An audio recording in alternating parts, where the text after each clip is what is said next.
akan merupakan nadi dan agensi utama untuk pembangunan menyelaras dan mengambil tindakan mengenai pembangunan PKS. Datuk Seri Najib Tun Razak. Rakyat Kelantan perlu membuat perubahan dengan memberi mandat kepada Barisan Nasional BN untuk mentadbir negeri itu pada pilihan raya umum akan datang. Timbalan Perdana Menteri Tan Sri Muhyiddin Yassin berkata hanya kerajaan BN boleh memastikan Kelantan tidak terpinggir dari arus pembangunan. Beliau berucap pada Majlis Bersama Rakyat di Sekolah Kebangsaan Gual Ipoh, Tanah Merah, Kelantan. Kita nak memberikan jaminan kepada rakyat Kelantan bahawa isu sebegini tak boleh kita biarkan. Dan terbukti jelas bahawa kerajaan PAS tidak berupaya. Kerajaan PAS tidak ada visi, ia tidak ada peruntukan. Sebab itu soal-soal yang berkaitan dengan pembangunan ini tidak disebut, tidak disentuh. Yang menyebutkan soal-soal yang lain. Pagi tadi pun saya hadir di Kota Baru menyampaikan bantuan pada sekolah-sekolah agama rakyat. Lebih 51 buah. Kita bagikan peruntukan lebih daripada 34 juta untuk rakyat Kelantan mempelajari agama Islam. Walaupun kita sedar dan kita tahu sebahagian mereka tidak menyokong kepada kita. Tapi kerana kepentingan pendidikan agama, kerajaan pusat bersedia untuk membantu. Berucap di hadapan kira-kira 15,000 penduduk, Tan Sri Muhyiddin turut berjanji akan menyelesaikan masalah air di Kelantan sekiranya BN berjaya memerintah negeri itu. Keadaan banjir di Terengganu tidak banyak berubah petang ini berbanding pagi tadi. Penolong Setiausaha Keselamatan Majlis Keselamatan Negeri Encik Ahmad Reza Arsyad berkata jumlah penduduk di pusat pemindahan ketika ini 1,406 orang berbanding 1,439 orang pagi tadi. 33 penduduk di daerah Hulu Terengganu dibenarkan pulang ke rumah masing-masing selepas banjir di kawasan mereka surut. Jumlah penduduk yang masih tinggal di pusat pemindahan ialah 560 orang di Besut, Setiu 671 dan Hulu Terengganu 175. Jumlah pusat pemindahan berkurangan kepada 18 petang ini berbanding 21 pagi tadi. Banjir di Melaka semakin pulih. Hanya tinggal 52 orang dari 10 buah keluarga ditempatkan di 2 pusat pemindahan banjir.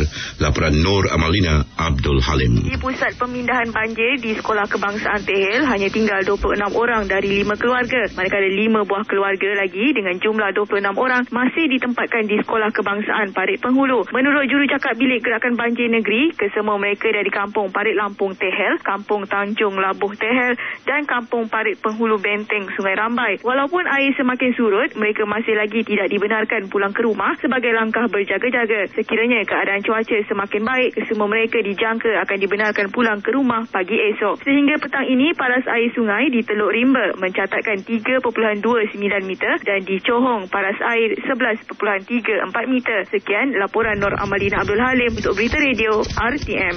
Garis panduan bagi menyelenggara taras awam akan diperkenalkan kepada pihak berkuasa tempatan PBT bagi memastikan taras awam sentiasa bersih. Menteri Perumahan dan Kerajaan Tempatan Datuk Seri Cho Chee Yung berkata garis panduan itu sedang dirangka oleh Jabatan Kerajaan Tempatan.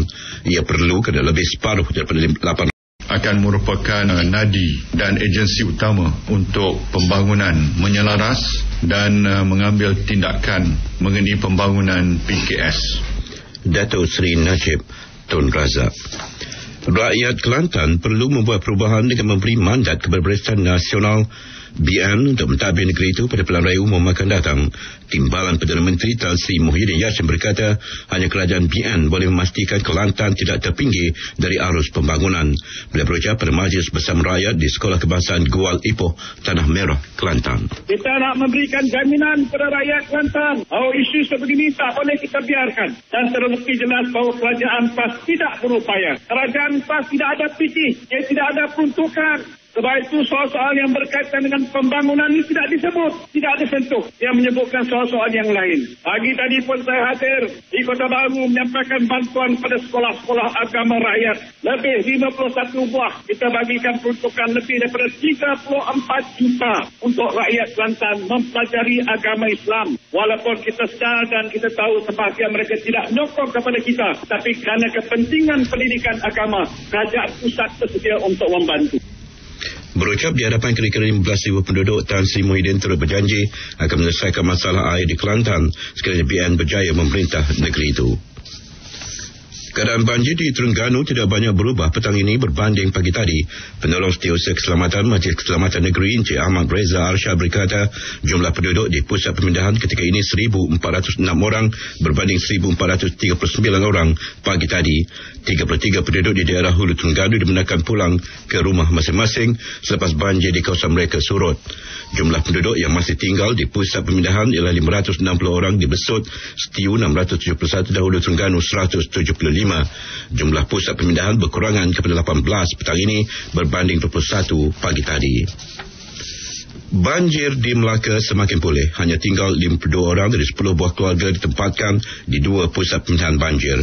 Laporan Nur Amalina Abdul Halim. Di pusat pemindahan banjir di Sekolah Kebangsaan Tehel hanya tinggal 26 orang dari 5 keluarga. Manakala 5 buah keluarga lagi dengan jumlah 26 orang masih ditempatkan di Sekolah Kebangsaan Parit Penghulu. Menurut jurucakap Bilik Gerakan Banjir Negeri, kesemua mereka dari Kampung Parit Lampung Tehel, Kampung Tanjung Labuh Tehel dan Kampung Parit Penghulu Benteng Sungai Rambai. Walaupun air semakin surut, mereka masih lagi tidak dibenarkan pulang ke rumah sebagai langkah berjaga-jaga. Sekiranya keadaan cuaca semakin baik, semua mereka dijangka akan dibenarkan pulang ke rumah pagi esok. Sehingga petang ini, paras air sungai di Teluk Rimba mencatatkan 3.29 meter dan di Johong paras air 11.34 meter. Sekian laporan Nur Amalina Abdul Halim untuk Berita Radio RTM. Garis panduan bagi menyelenggara taras awam akan diperkenalkan kepada pihak berkuasa tempatan PBT bagi memastikan taras awam sentiasa bersih. Menteri Perumahan dan Kerajaan Tempatan Datuk Seri Cho Chee Hyung berkata garis panduan itu sedang dirangka oleh Jabatan Kerajaan Tempatan. Ia perlu kerana lebih separuh daripada